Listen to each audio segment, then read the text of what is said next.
mal Tataraj Dialoga, ale Rusi čakali túto prihrávku. Sersen zobral to na seba a Bobrovský nevedel, kde je puk cez sloniaceho viedenského v zápäti.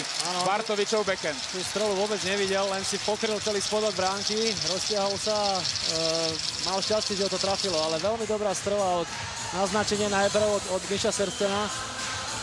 To mohlo skončiť hocičím, aj gólom určite. Musíme pochváliť, Mišo má dneska veľmi dobrý zápas, niekoľkokrát veľmi fyzicky bol tvrdý na ruských hráčov.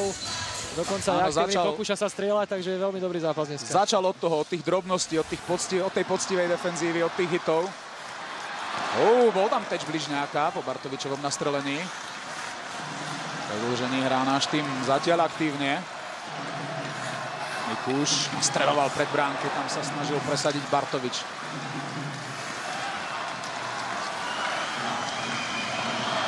Panarin.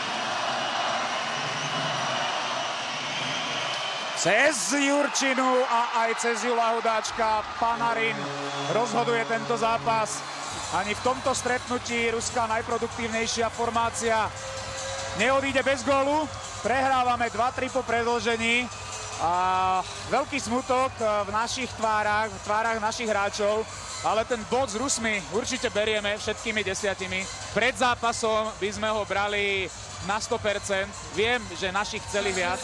Vieme, že naši mohli dosiahnuť viac. Ale ruská vyspelosť a hráčka kvalita v tomto prípade slávila úspech.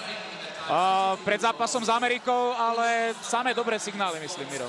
Áno, treba povedať, že Panarin bol naozaj veľmi aktívny celý zápas, mal niekoľko šancí, niekoľko výborných prihrávok, kedy pripravil šance svojim spoluhráčom a môžeme byť len radi, že nedal ten gól počas riadneho hracieho času, ale až v predĺžení, pretože to znamená bod pre nás a